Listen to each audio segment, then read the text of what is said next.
Now, next topic is training and development. And we will take on first a training. देखो training is very simple words, ठीक है. Training ऐसा नहीं कि आपने ये वर्ड कभी सुना नहीं है. कोई चीज सीखना, ठीक है, किसी चीज की प्रैक्टिस करना, उसको बोलते हैं training. In a simple words, training means teaching the worker do their work easily and more efficiently, कि वो अपना वर्क जो है आसानी से कर सकें और इफिशियंटली कर सके, ठीक है, कम से कम टाइम में और ज्यादा से ज्यादा वर्क कर सके. इसके लिए ट्रेनिंग दी जाती है. In other words, training means to provide sufficient knowledge for the specific task. और यह भी कहा जा सकता है कि ट्रेनिंग यानी कि उसको पूरी फुल नॉलेज देना उस टास्क के बारे में. Understanding and the method to use their ability to put into practice, ठीक है, और कौन सी सुटेबल मेथड है ताकि वो अपनी स्किल उस काम में डाल सकें और ज्यादा से ज्यादा काम कम समय में कर सके, प्रोडक्टिविटी बढ़ा सके. ये काम सिखाना जो होता है वो ट्रेनिंग होता है, ठीक है.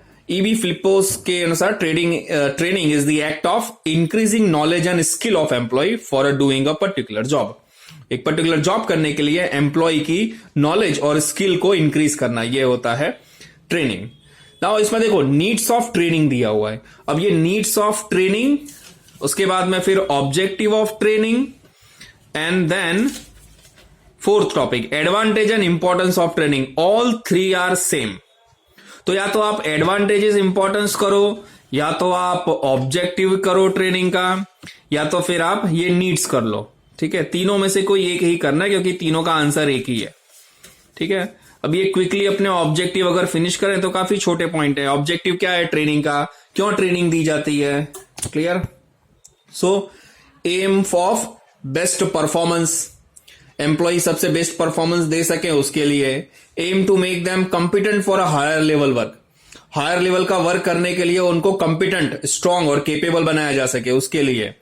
M to meet changing requirement job के अंदर जो चेंजेस होते हैं, ठीक है, उस चेंजेस को ओवरकम करने के लिए. Aim to provide the knowledge of the latest technology, उस फील्ड के अंदर लेटेस्ट टेक्नोलॉजी जो चल रही है उसका नॉलेज प्रोवाइड करने के लिए. Aim to build up second line of competent employees, दूसरे कॉम्पिटेंट एम्प्लॉइज, एक ही काम करने के लिए 2-3 एक्सपर्ट एम्प्लॉय बना लेना, ठीक है, ताकि कोई एक एब्सेंट हो दूसरा कर सके. Aim to develop an employee for a next level job, ठीक है, नेक्स्ट लेवल जॉब के लिए एम्प्लॉय तैयार करने के लिए होता है, ठीक है. फिर aim to decrease the cost, production की कॉस्ट को डिक्रीज करने के लिए. Aim to maintain the quality, product की क्वालिटी को मेंटेन करने के लिए.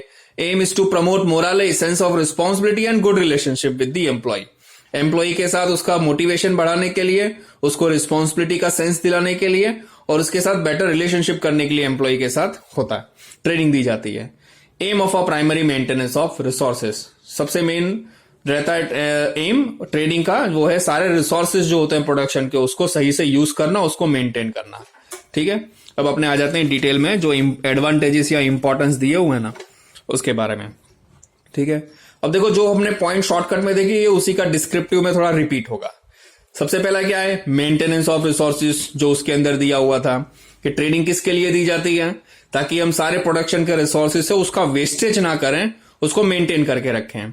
मेंटेनेंस ऑफ मटेरियल्स, ठीक है, material is not kept properly, अगर मटेरियल ठीक से ना रखा जाए ना स्टोर डिपार्टमेंट में, then and if it is not properly maintain then would be wastage of material. फिर वो क्या हो जाता है, मटेरियल का वेस्टेज हो जाता है अगर एम्प्लॉय को मटेरियल को स्टोर करना नहीं आता तो.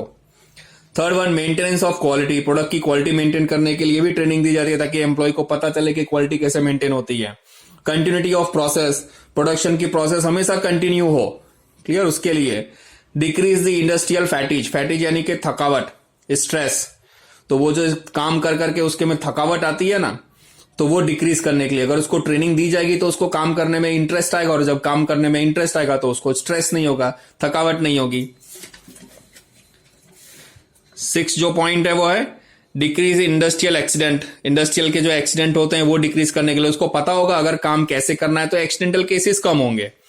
कोऑर्डिनेशन ऑफ एक्टिविटीज, अगर वर्कर खुश होंगे काम करने के लिए तो एक दूसरे को कोऑर्डिनेट करेंगे. To solve the problem of transfer की जो प्रॉब्लम होती है ना उसको सॉल्व करने के लिए, फाइन, ताकि काम अगर आदमी जो है वो काम सीख ले तो उसका कहीं और ट्रांसफर नहीं हो जाता, फिर कंपनी जो है उसके ऊपर डिपेंडेंट हो जाती है अगर कोई एम्प्लॉय जो है काम को अच्छे से सीख लेता है तो. रिफ्रेशर कोर्स, अब देखो एम्प्लॉय को क्या है, हमेशा रिफ्रेशर कोर्सेज कराया जाता है, यानी कि उस जॉब के अंदर, उस इंडस्ट्री के अंदर जो नया नया टेक्नोलॉजी अपडेट हुआ है ना, उसको नॉलेज देना। To maintain industrial discipline maintain करने के लिए। 11th है टू कंट्रोल वेस्टेज को कंट्रोल करने के लिए, ये पहले भी आ गया है शायद, रिसोर्सेज को बनाए रखने के लिए। 12वां है सक्सेसफुल प्लानिंग ना, employees are given a training for a successful planning. किसकी प्लानिंग? पर्सनल की प्लानिंग। अगर एम्प्लॉय जो काम सीख जाते हैं अच्छे से, तो कंपनी को क्या है, नए एम्प्लॉय अपॉइंट करने, कितने करने हैं, वो प्लानिंग उसको अच्छे से आ जाती है। Effective control is not a negative activity but it is an important activity. Control means to find out the faults and stop to repetition of the past errors. Training देते समय हम उन पे कंट्रोल कर सकते हैं। कंट्रोल यानी उनको बताना कि तुम कहां गलती कर रहे हो और क्या उसमें इंप्रूवमेंट एरियाज है। रेपुटेशन ऑफ यूनिट, अगर कोई कंपनी ट्रेनिंग देती है एम्प्लॉयज को काम करने से पहले, तो उसकी रेपुटेशन इंक्रीज होती है। मोस्ट ऑफ द कंपनीज जो है वो 6 महीने की या तो 3 महीने की ट्रेनिंग प्रोवाइड करती है। कुछ कोई कंपनी 1 साल तक की भी ट्रेनिंग प्रोवाइड करती है, ठीक है, एम्प्लॉयज को।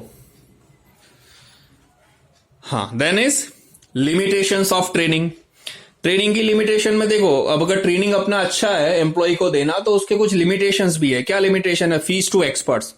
Now to give a training, company have to incur some expenses. Fine, to pay fees to the experts who provide training. Stipend to the trainers.